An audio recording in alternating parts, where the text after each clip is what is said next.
السلام عليكم ورحمة الله وبركاته.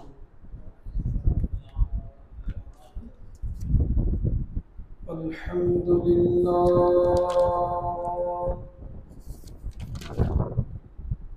الحمد لله نحمده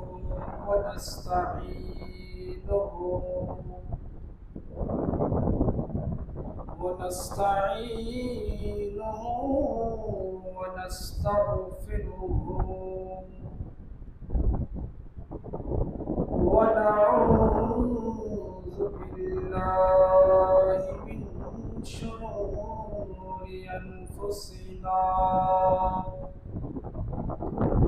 ومن سيئات أعمالنا من يهده الله فلا مضل له ومن يضلله فلا هادي له ونشهد أن سيدنا ونبينا وحبيبنا وطبيب قلوبنا آمنا ومخبرا إن الله وملائكته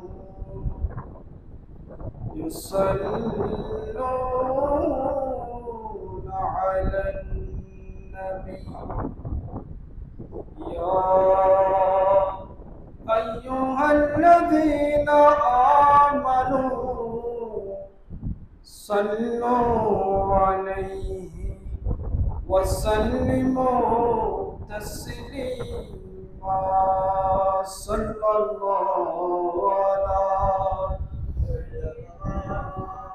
محمد وآله وأصحابه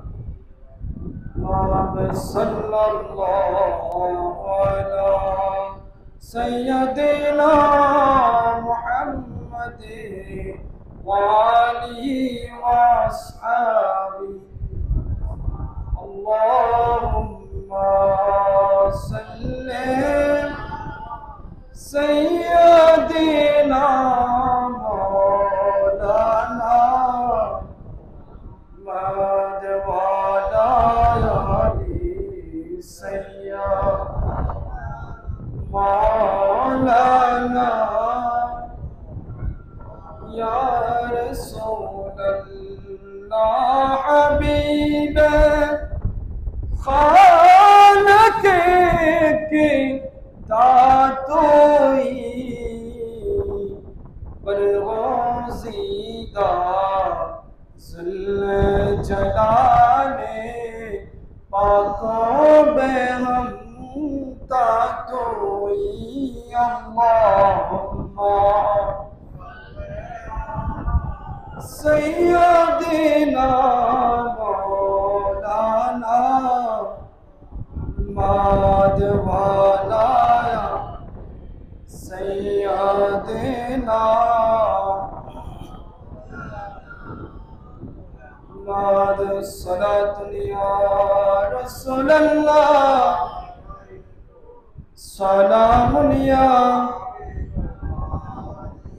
रसूलल्लाह युज़ुर अलना या हबीबल्लाह इस्मा क़ालना सलातुन या सलामुन या चमक तुझसे बात हसब पाने वाले मेरा दिल भी चमका दे चमकाने वाले सलातुन या सलामुन या बरसता नहीं देख कर आबरे रहमत, बधों पर भी बरसा दे बरसाने वाले सलातुनिया सलामुनिया। अऊज़ु बिल्लाहि मिनश शैतानिर रजीम। बिस्मिल्लाहिर रहमानिर रहीम। वलौ अन्नहुम इज़ ज़लमू अनफुसहुम जाऊका फस्तग़फ़रुल्लाह वस्तग़फ़र लहुमुर रसूल लवजदल्लाहु तव्वाबर रहीमा। सदक़ल्लाहुल मौलानुल अज़ीम व सदक़ रसूलुहुन नबियुल हबीबुल करीम व नहनु अला ज़ालिका लमिनश शाहिदीन वश्शाकिरीन। रब्बी सल्लि व सल्लिम व बारिक अलैहि। अर्श हक है मसनदे रिफ़ाअती रसूलुल्लाह की देखनी है हश्र में इज़्ज़त रसूलुल्लाह की। अर्श हक है मसनदे रिफ़ाअत रसूलुल्लाह की देखनी है हश्र में इज़्ज़त रसूलुल्लाह की। कब्र में लहराएंगे ता हश्र सश में नूर का। कब्र में लहराएंगे ता हश्र सश में नूर के जलवा फरमा होगी जबे तलअत रसूलुल्लाह की।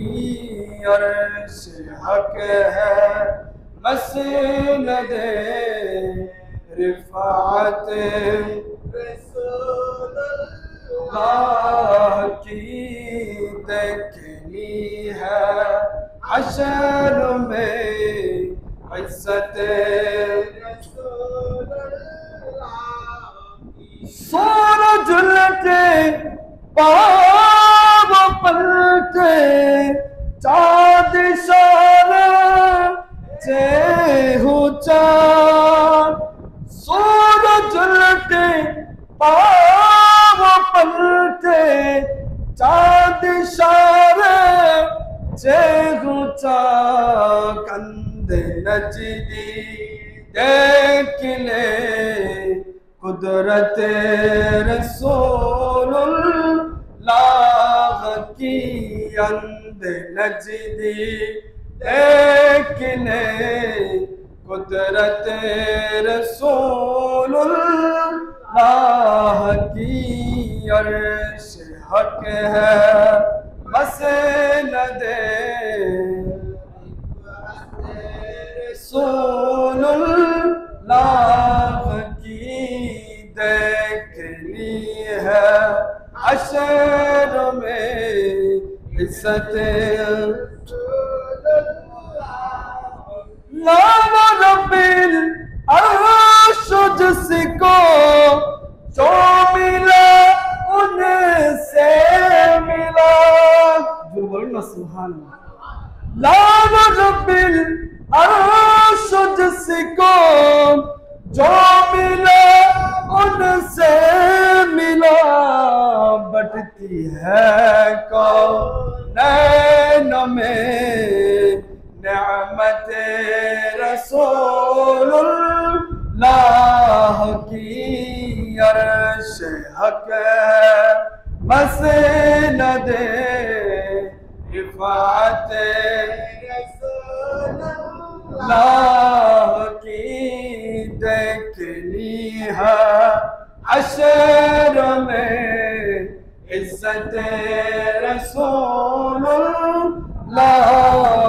की सलातुन या रसूलल्लाह अलैकुम व सलामुन या हबीबल्लाह अलैकुम अल्हम्दुलिल्लाह व शुक्रुलिल्लाह वस्सलातु वस्सलामु अला रसूलिल्लाह अम्मा बाद फ़अऊज़ु बिल्लाहि मिनश शैतानिर रजीम बिबरकति बिस्मिल्लाहिर रहमानिर रहीम। महान अल्लाह रब्बुल आलमीনের দরবারে লাখ কোটি শুকরিয়া আদায় করছি যে মহান রব্বুল আলামিন আমাদের মতো নাচিস গুনাহগার বান্দাদেরকে মাহে সফরুল মুজফফর মাসের মধ্যে আল্লাহর ঘর মসজিদের মধ্যে বরকতময় দিন বরকতময় সময় গরিবদের জন্য ঈদের দিন মুমিনদের জন্য ঈদের দিন এই জুমার দিন মসজিদে নামাজ পড়ার যে সুযোগ দিয়েছেন তৌফিক দিয়েছেন সেই শুকরিয়ার্থে উচ্চ আওয়াজে একবার বলি আলহামদুলিল্লাহ।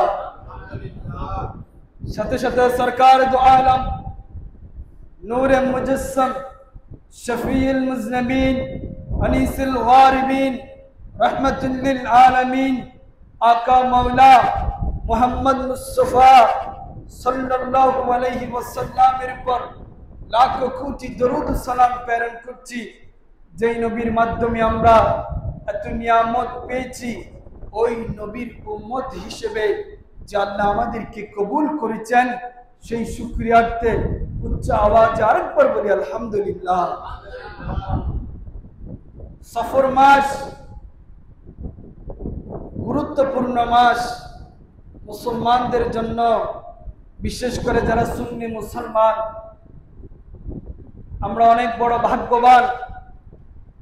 আমাদের মধ্যে অনেক বড় বড় হাস্তি রয়েছে, অনেক বড় বড় বুজুর্গ আল্লাহর ওলি রয়েছেন, আলেম রয়েছেন, যাদেরকে পাওয়ার কারণে আমরা এখনো পর্যন্ত ইসলামের সঠিক হেদায়েতের পথের মধ্যে ইহদিনাস সিরাতাল মুস্তাকিমের রাস্তার মধ্যে এখনো আছি।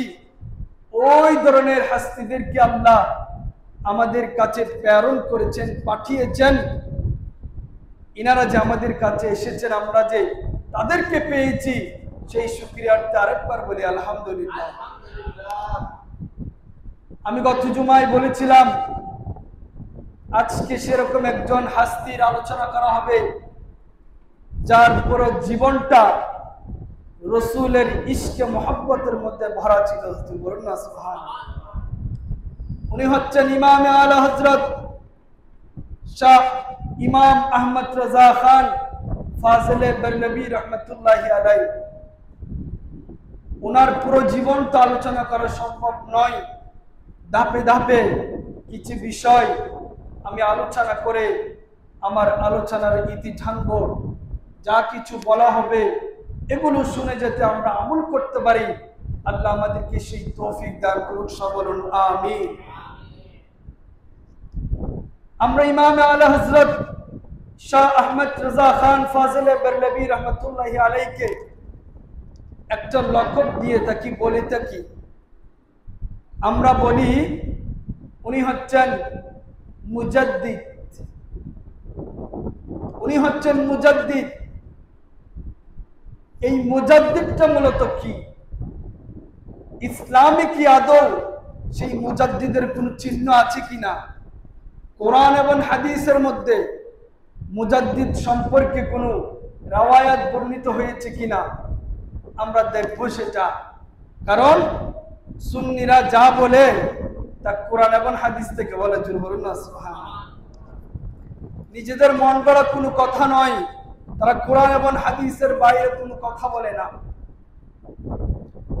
রাসূল পাক সাল্লাল্লাহু আলাইহি ওয়াসাল্লাম ইরশাদ করেন, সুনানে আবি দাউদের 4221 নম্বর হাদিস, সুনানে আবি দাউদের 4291 নম্বর হাদিস। এটা আমার প্যারা নবী সরকার মুস্তাফা সাল্লাল্লাহু আলাইহি ওয়াসাল্লাম ইরশাদ করেন, ইন্নাল্লাহা ইয়াবআসু লিহাযিহিল উম্মতি আলা রাসি কুল্লি মিআতিন সানা মান ইউজাদ্দিদু লাহা দীনাহা।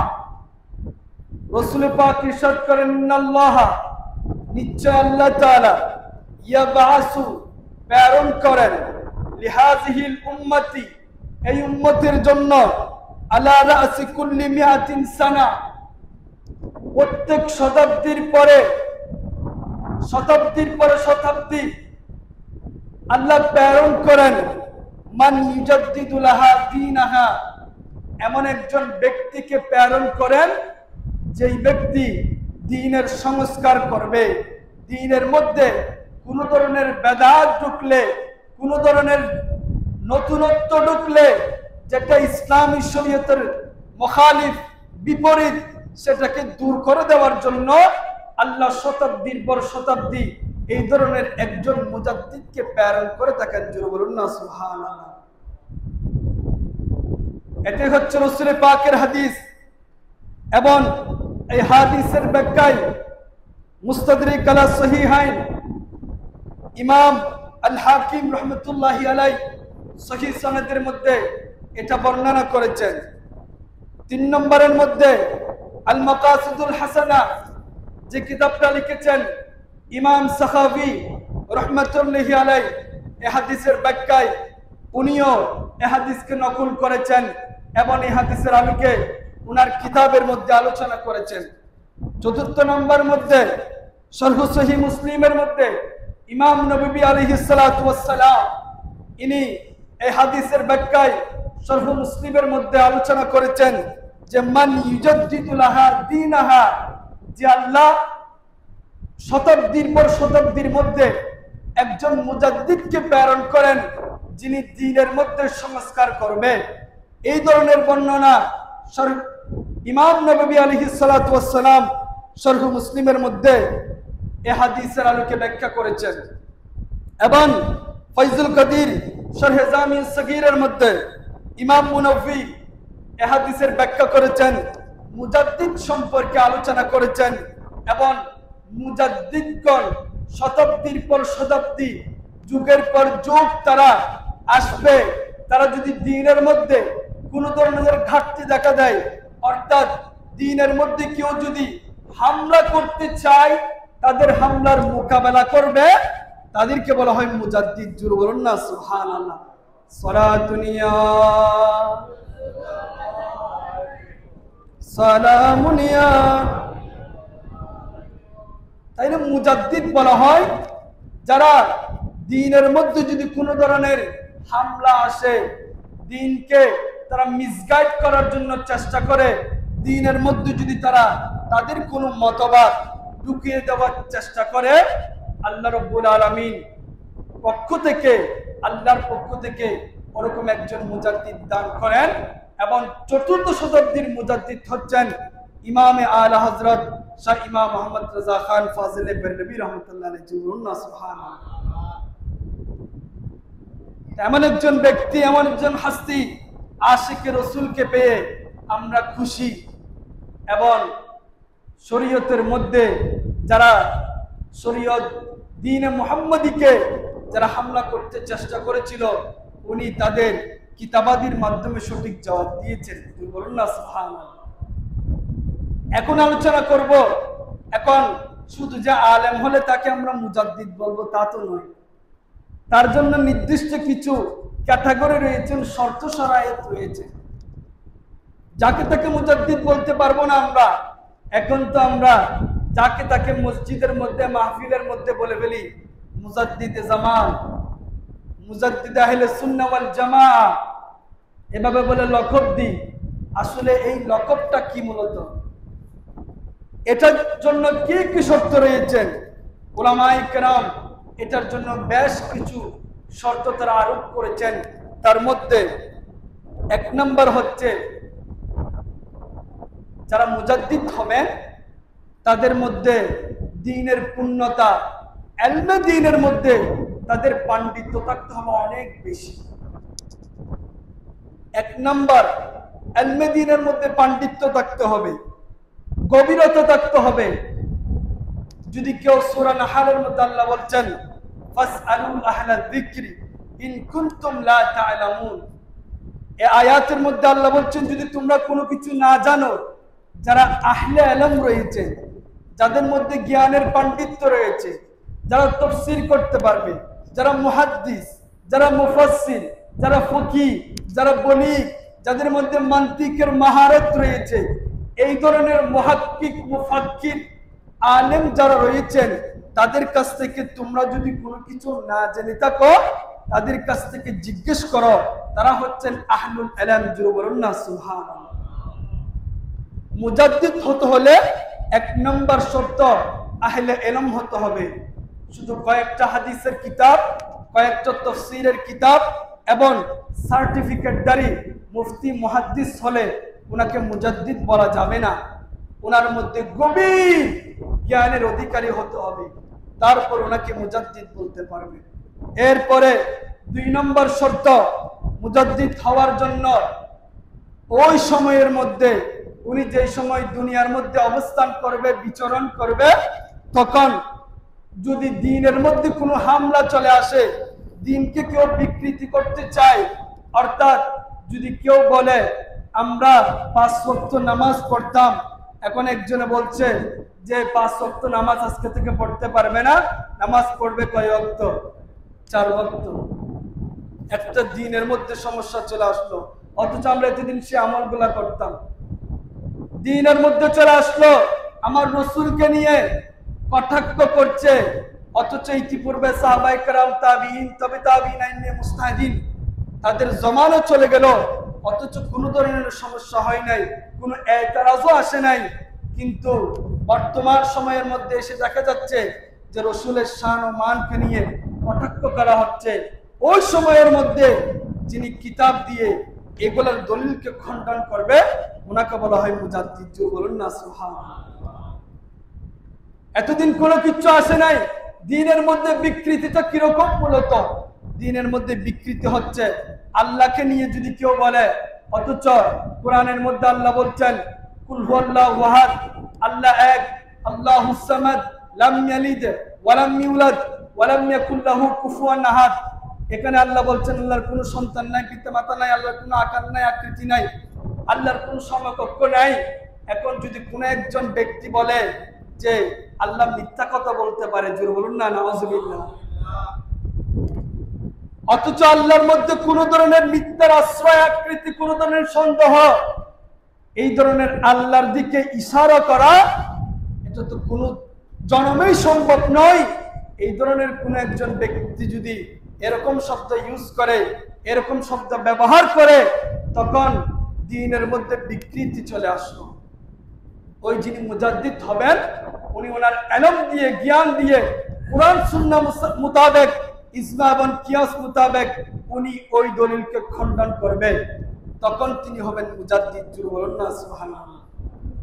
তাইলে সহিহ বুখারীর 2697 নম্বর হাদিস এবং সহিহ মুসলিমের 1718 নম্বর হাদিস, যে হাদিসে বলছেন মান আহদাসা ফি আমরিনা হাযা মা লাইসা মিনহু ফাহুয়া রাদ্দুন, যে ব্যক্তি দ্বীনের মধ্যে নতুন কোনো কিছু চালু করবে এবং নতুন কোনো কিছু নিয়ে আসবে যেগুলো ইসলামের মধ্যে অন্তর্ভুক্ত ছিল না, শরীয়তের মধ্যে অন্তর্ভুক্ত ছিল না, সেগুলোকে প্রত্যাখ্যান করা হবে, সেগুলোকে আমল করা যাবে না।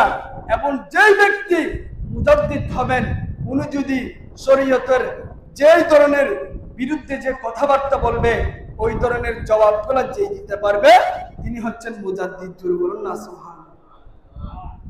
1 নম্বর শর্ত, মুজাদ্দিদ হতে গেলে ওনাকে পরিপূর্ণ জ্ঞানের অধিকারী হতে হবে। 2 নম্বর, ওনাকে ওই সমসাময়িক বিষয়ের মধ্যে যদি ইখতিলাফি কোনো মাসালা মাসাইল চলে আসে, ইসলামের উপর কোনো হামলা ওয়ার চলে আসে, ইসলামকে নিয়ে বানোয়াটি করে, খারাপ কথা বলে, যদি এই ধরনের কোনো কিছু হয়ে থাকে তাইলে ওই মুজাদ্দিদকে সেগুলোর জবাব দিতে হবে। 2 নম্বর গেল। 3 নম্বর শর্ত হচ্ছে আমলে সালেহ হতে হবে। শুধু মাত্র টুপি দাড়ি জুব্বা থাকলে তাকে আপনারা মুজাদ্দিদে জামান বলে দেব না। ওই মুজাদ্দিদকে আমলে সালেহ হতে হবে, জ্ঞান অনুযায়ী তার আমল থাকতে হবে। আল্লাহ কুরআনে পাকে ইরশাদ করেন, ইন্না আকরামাকুম ইনদাল্লাহি আতকাকুম। আল্লাহর কাছে ওই ব্যক্তি সবচেয়ে সম্মানিত যে বেশি পরহেজগার। জোরে বলুন না সুবহানাল্লাহ। তাইলে 3 নম্বর শর্ত আমলের সাথে সাথে ওনাকে পরহেজগার হতে হবে। এবং শুধু পরহেজগার হলে হবে না, আমলে সালেহ ওটাকে বলা হয় যেটার মধ্যে শুধু নামাজ রোজা হজ যাকাত আছে তা নয়।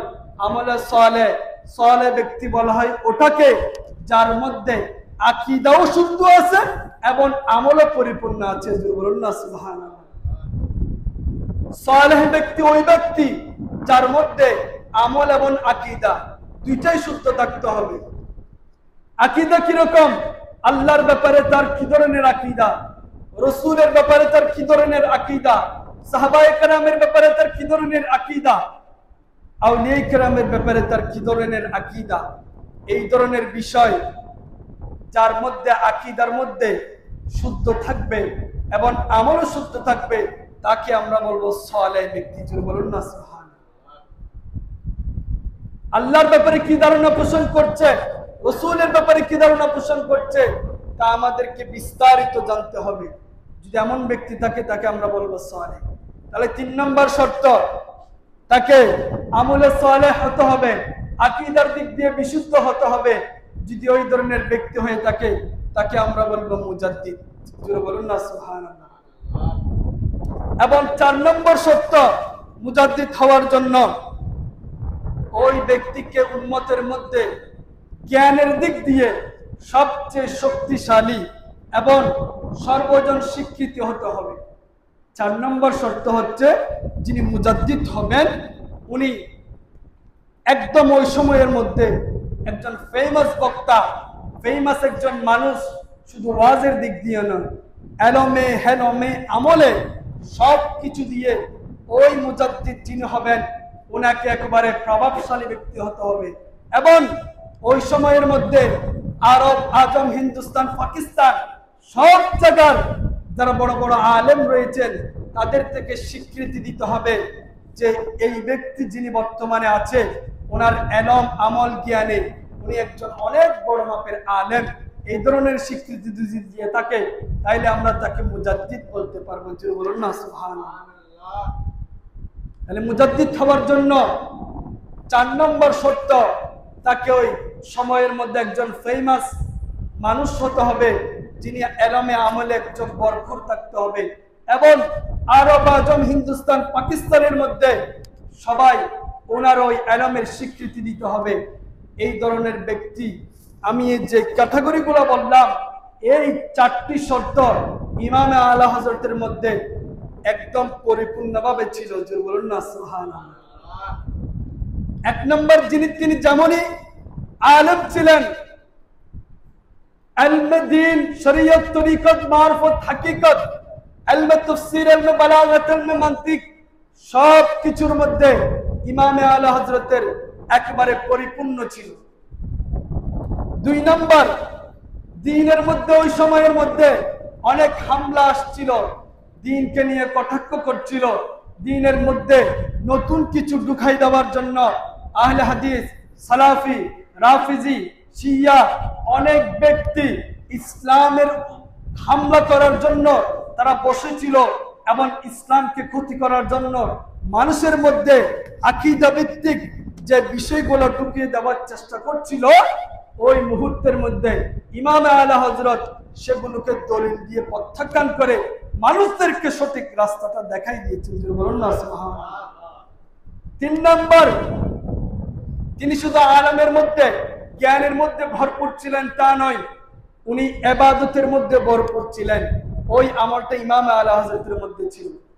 4 নম্বর, তিনি এমন একজন ব্যক্তি যিনাকে শুধু বাংলাদেশের মানুষ নয়, ইন্ডিয়ার মানুষ নয়, আরবে আজমের মানুষজন ওনার বিরুদ্ধে ওনার পক্ষে কথা বলে এই কথা সাক্ষ্য দিয়েছেন যে ইমামে আলা হযরত সাধারণ কোনো ব্যক্তি নয়, উনি অসাধারণ একজন ব্যক্তি। জোরে বলুন না সুবহানাল্লাহ। তাহলে যে চারটি কথা বললাম শর্তের কথা, এই চারটি শর্ত ইমামে আলা হযরতের মধ্যে ছিল এবং উনি হচ্ছেন একজন মুজাদ্দিদ। জোরে বলুন না সুবহানাল্লাহ। সেই জন্য মুজাদ্দিদ চিনতে হলে আগে ওই মুজাদ্দিদের শর্তগুলা কি, কিভাবে আমরা মুজাদ্দিদকে চিনব সেটা জানা থাকতে হবে। সেই জন্য ইমামে আলা হযরতের মধ্যে ওই সব ছিল। আল্লাহ রাব্বুল আলামিন আমাদেরকে ওই ইমামে আলা হযরতের ফয়জ বরকত দান করুন। সবাই বলুন আমিন। সালাতুন ইয়া রাসূলুল্লাহ আলাইকুম সালামুন ইয়া হাবিবাল্লাহ আলাইকুম হাসবি রাব্বি জাল্লাল্লাহ মাফি কলবি গায়রুল্লাহ হাসবি রাব্বি জাল্লাল্লাহ। একসাথে সবাই নূর মুহাম্মদ সাল্লাল্লাহু লা ইলাহা ইল্লাল্লাহ লা ইলাহা ইল্লাল্লাহ লা ইলাহা ইল্লাল্লাহ মুহাম্মাদুর রাসূলুল্লাহ সাল্লাল্লাহু আলাইহি ওয়াসাল্লাম। এখন প্রশ্ন আসে যে মুজাদ্দিদ কয়জন রয়েছে? যে বিভিন্ন কিতাবের মধ্যে ইমাম সাহাবীর কিতাবের রেফারেন্স দিয়েছিলাম আপনাদেরকে, ইমাম নববী আলাইহিস সালাতু ওয়াস সালামের কিতাবের রেফারেন্স দিয়েছিলাম। ওই কিতাবগুলোর মধ্যে কয়জন মূলত মুজাদ্দিদ রয়েছেন যাদেরকে মুজাদ্দিদ বলা হয়? হিজরির প্রথম শতাব্দীর মুজাদ্দিদ হচ্ছেন হযরত ওমর ইবনে আব্দুল আজিজ রাহমাতুল্লাহি আলাইহি।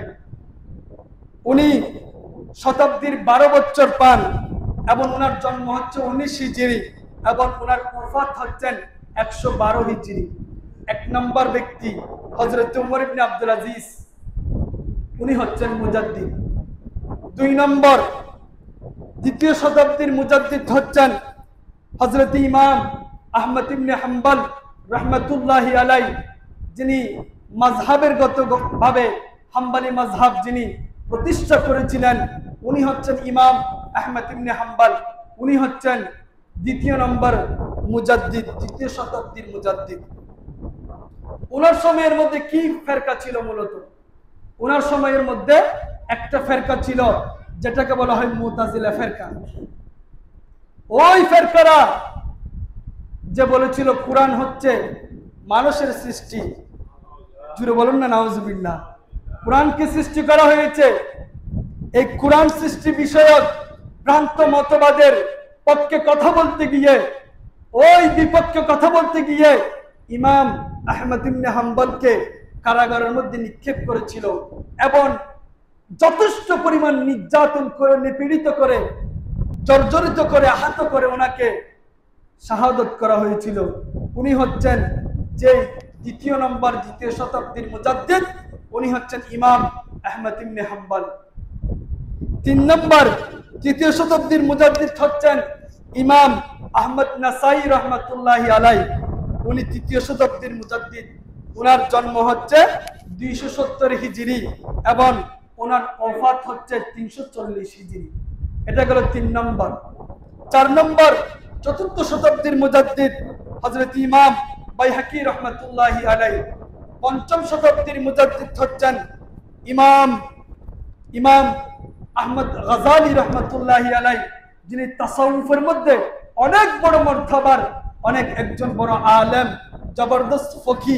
উনি ওনার সময়ের মধ্যে যারা ইসলাম নিয়ে, যারা ইসলামকে কটাক্ষ করেছিল, ইসলামের মধ্যে নতুনত্ব, তাদের নিজেদের আইডিওলজি মতবাদ ঢুকাই দেওয়ার চেষ্টা করছিল, তাদেরকে তিনি ইলমে শরীয়ত, তরিকত, কোরআন এবং হাদিস দিয়ে সেগুলোকে প্রত্যাখ্যান করেছে। যেটা বলুন না সুবহানাল্লাহ।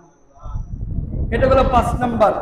6 নম্বর ষষ্ঠ শতাব্দীর মুজাদ্দিদ হচ্ছেন ইমাম ফখরুদ্দিন রাজি রাহমাতুল্লাহি আলাইহি এবং 7ম শতাব্দীর মুজাদ্দিদ হচ্ছেন ইমাম তকিউদ্দিন ইবনে দাকিক আবদির রাহমাতুল্লাহি আলাইহি। 8ম শতাব্দীর মুজাদ্দিদ হচ্ছেন ইমাম ইবনে হাজার আসকালানি রাহমাতুল্লাহি আলাইহি। উনি হচ্ছেন 8ম শতাব্দীর মুজাদ্দিদ। বড় আশ্চর্যের বিষয়, বড় অবাকের বিষয়, ইমাম ইবনে হাজার আসকালানী রহমতুল্লাহি আলাইহি হায়াত পেয়েছিলেন মাত্র 36 বছর। কয় বছর? 36 বছর হায়াত পেয়েছেন। অথচ উনি ওই 36 বছরে এক একটা সময়, এক একটা মাস উনি যেভাবে ইসলামের জন্য কুরবান করেছেন, অবদান রেখেছেন, মুসলিম বিশ্ব ওই অবদান স্বীকার করতে বাধ্য। বলুন না সুবহানাল্লাহ। ইমাম ইবনে হাজার আসকালানী রহমতুল্লাহি আলাইহি 36 বছরের মধ্যে উনি ইসলামের জন্য অনেক বড় খেদমত করেছেন। উনি হচ্ছেন 8ম শতাব্দীর মুজাদ্দিদ। এবং 9ম শতাব্দীর মুজাদ্দিদ হচ্ছেন ইমাম জালালউদ্দিন সুয়ুতি রহমতুল্লাহি আলাইহি, উনি হচ্ছেন 9ম শতাব্দীর মুজাদ্দিদ। এবং 10ম শতাব্দীর মুজাদ্দিদ হচ্ছেন ইমাম আলী মুল্লা আলী কারি রহমতুল্লাহি আলাইহি, উনি হচ্ছেন 10ম শতাব্দীর মুজাদ্দিদ। এবং 11শ শতাব্দীর মুজাদ্দিদ হচ্ছেন ইমাম হযরত শেখ আহমদ ফারুকি সিরহিন্দি রহমতুল্লাহি আলাইহি, উনি হচ্ছেন 11 শতাব্দীর মুজাদ্দিদ। এবং বর্তমান সময়ের মধ্যে এই মাসের মধ্যে যে ইমাম ফারুকি সিরহিন্দি রহমতুল্লাহি আলাইহি, উনি এই মাসের মধ্যে ওফাত বরণ করেছেন। এই মাসের মধ্যে ওনার ওফাত। উনি হচ্ছেন 11 শতাব্দীর মুজাদ্দিদ। এবং 12 শতাব্দীর মুজাদ্দিদ হলেন ইমাম মহিউদ্দিন আওরঙ্গজেব আলমগীর রহমতুল্লাহি আলাইহি, উনি হচ্ছেন 12 শতাব্দীর মুজাদ্দিদ। এবং 13 শতাব্দীর মুজাদ্দিদ হলেন শাহ আব্দুল আজিজ মোহাম্মদ দেহলভী রহমতুল্লাহি আলাইহি, শাহ আব্দুল আজিজ দেহলভী রহমতুল্লাহি আলাইহি, উনি হচ্ছেন 13 শতাব্দীর মুজাদ্দিদ। এবং 4র্থ শতাব্দীর মুজাদ্দিদ হচ্ছেন ইমামে আলা হযরত শাহ আহমদ রাজা খান ফাজলে বরেলভী রহমতুল্লাহি আলাইহি। বলুন না সুবহানাল্লাহ। আপনাদের সম্মুখে আমি 14 জন মুজাদ্দিদের নাম উচ্চারণ করলাম, যারা উনাদের সময়ের মধ্যে দ্বীনের মধ্যে ফেরকা যেগুলো এসছেন, যে ফেরকাগুলা ইসলামের মধ্যে নতুনত্ব ঢুকিয়ে দেওয়ার চেষ্টা করছিল, ইসলামকে বিভিন্ন ধরনের মানুষের কাছে ইসলামকে কালামি করার চেষ্টা করছিল, ওই ধরনের ফেরকার জবাব দিয়েছিলেন এই মুজাদ্দিদরা। বলুন না সুবহানাল্লাহ। এগুলো মুজাদ্দিদ নতুন কোন নয়, এটা আল্লাহ রাব্বুল আলামিন শতাব্দীর পর শতাব্দী ইসলামকে রক্ষা করার জন্য এই ধরনের মুজাদ্দিদদেরকে আল্লাহ প্রেরণ করে থাকে। ওই তারই পরিপ্রেক্ষিতে ইমামে আলা হযরত শাহ আহমদ রাজাকে আল্লাহ রাব্বুল আলামিন আমাদের কাছে প্রেরণ করেছেন, যেন আমরা ইহদিনাস সিরাতাল মুস্তাকিমের পর সঠিক পথের উপর আমরা দিশা পাই। শুধু তাই নয়, ইমামে আলা হযরত ওনার সময়ের মধ্যে উনি অনেক বড় বিখ্যাত ফেমাস একজন মানুষ ছিলেন। শুধু তা নয়, ইলমে শরীয়ত বলেন, তরিকত বলেন, মারফত বলেন, হাকিকত বলেন, মান্তিক বলেন, বালাগত বলেন, সব কিছু দিয়ে উনি একজন পরিপূর্ণ একজন ব্যক্তি ছিলেন। তো এই ধরনের ব্যক্তি যদি ওই জামানার মধ্যে থাকে, ওই ধরনের সময়ের মধ্যে যদি কোনো ধরনের রাজা বাদশাহ থাকে, তো ওই রাজা বাদশাহরা তো ওনার কাছে আসবে।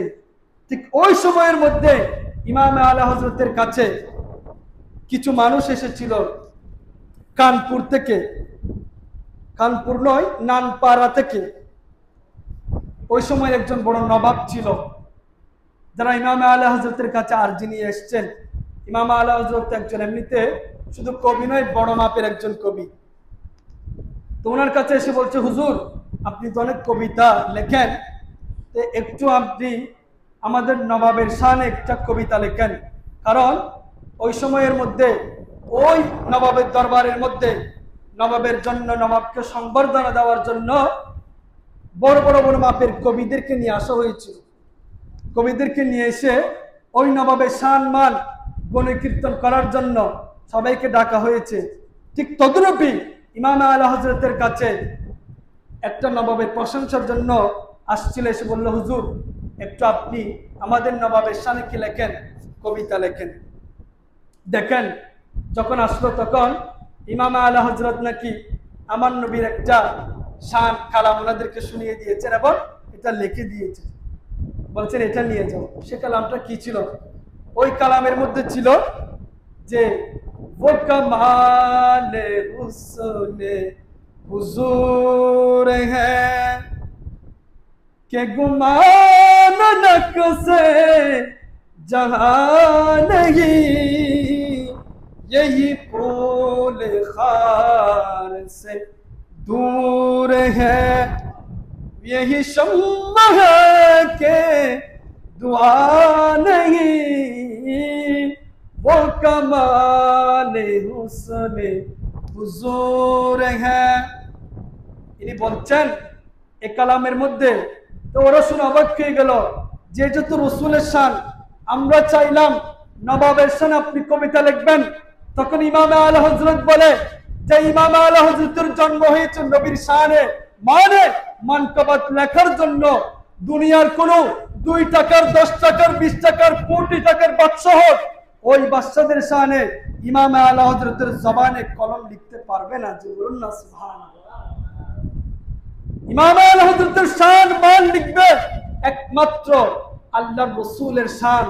ওই শানের মধ্যে বলছেন वो कमाल हुस्न हुजूर है कि गुमान नक्श नहीं। আমি যেই জাতের কালাম লিখব ওই জাতের মধ্যে এমন একজন হাস্তি দুনিয়ার মধ্যে আপনারা তো 1 টাকা দিলে এবং তাকে আরেকটা কথা বলেন, প্রশংসা করেন, এবং 2 টাকা দিলে বলেন, যদি বিরোধী পক্ষ কেউ বলে হুজুর ওই ব্যক্তির শানে একটু কিছু বলুন না, যদি কেউ একটু টাকা বেশি বাড়াই দেয় তখন ওনার শানে প্রশংসা করে, কেউ ওনার শানে প্রশংসা করে। ইমাম আলা হযরত বললেন আমি এমন ব্যক্তি নয় যে ব্যক্তি দুনিয়ার মানুষের প্রশংসা করব, আমি এমন ব্যক্তির প্রশংসা করব যার মধ্যে কোনো নুকস নাই।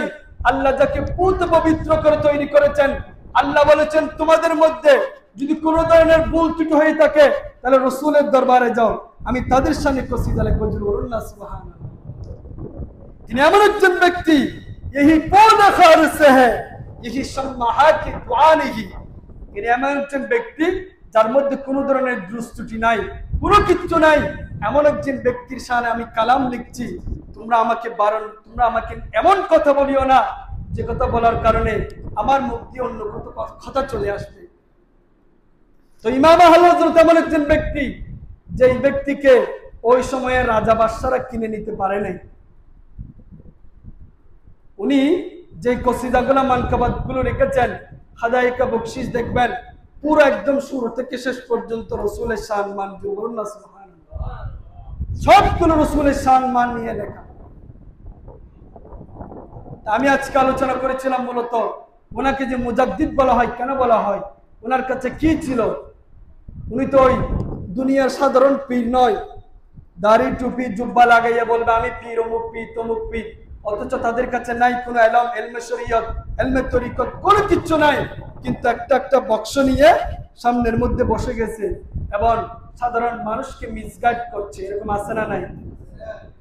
ওই ধরনের ব্যক্তিদেরকে সতর্ক করে দেওয়ার জন্য যুগে যুগে আল্লাহ রাব্বুল আলামিন এই ধরনের মুজাদ্দিদদেরকে প্রেরণ করেছেন এবং কিয়ামত পর্যন্ত প্রেরণ করতে থাকবে। এরা হচ্ছে ওই ধরনের ব্যক্তি। আমি আজকে আলোচনা আরো বেশি লম্বা করতে চেয়েছিলাম, তো সময় চলে গেছে। সামনের জুমা ইনশাআল্লাহ আল্লাহ যদি তৌফিক দিয়ে থাকে ইমাম আলা হযরতের 2য় পর্ব, উনি আমার নবীর শানে কি ধরনের যারা গুস্তাহি করেছে তাদের জবাব দিয়েছেন সেগুলো নিয়ে আলোচনা করব ইনশাআল্লাহ। এবং আল্লাহ রাব্বুল আলামিন আমাদেরকে সেগুলো শুনে আমল করার তৌফিক দান করুন। সবাই বলুন আমিন। আরেকটা বিষয় যে এই মসজিদ আপনারা দিয়েছেন, এখানে আপনারা আমাদের এখানে অনেক মানুষ আছে যাদের বয়স আমার বাবার বয়সী, আর কিছু এমন মানুষ আছে যাদের বয়স আমার বড় ভাই বদ্দা আঙ্কেলের বয়সী। আপনারা একটু কথাটা মনোযোগ দিয়ে শুনবেন যে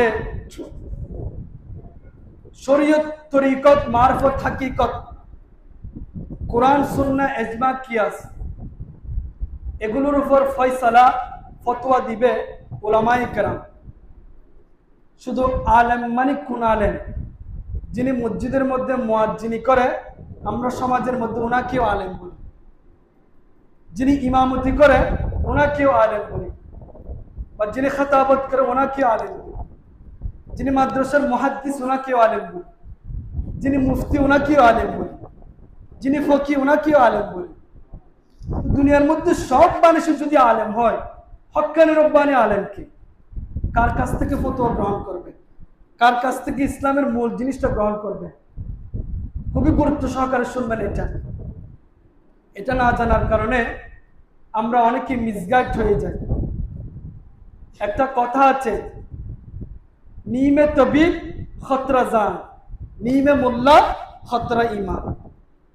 নিমে তবিব বুঝেন, আনএক্সপেরিয়েন্স ডাক্তার, যার মধ্যে কোনো ধরনের ডাক্তারের কি নাই, অর্ধেক এমনি শুরুতে কিছু পড়ছে হালকা পাতলা, দেখে ডাক্তারি করতে বসে গেছে।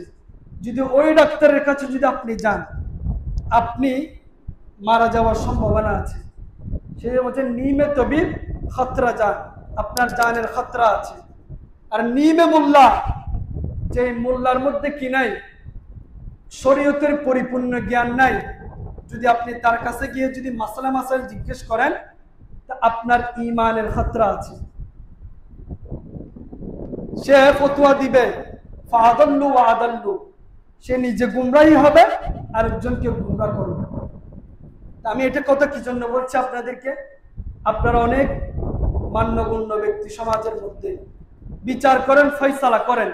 এক নম্বর উদাহরণ, যে ফয়সালা করেন, অনেক সময় অনেকে তালাকের মাসালা নিয়ে কি করে, একজন স্বামী স্ত্রী তালাক দিছে, কিন্তু ওইখানে লাগবে আলেম, মুহাক্কিক আলেম, কিন্তু আপনি সেখানে নিয়ে আসলেন সমাজের গণ্যমান্য কিছু ব্যক্তিদেরকে নিয়ে আসলেন। এখন ওরা যে মিলমিশ করেই দিবে, এটা কি কোরআন হাদিস দিবে নাকি সামাজিক মাধ্যমে দিবে?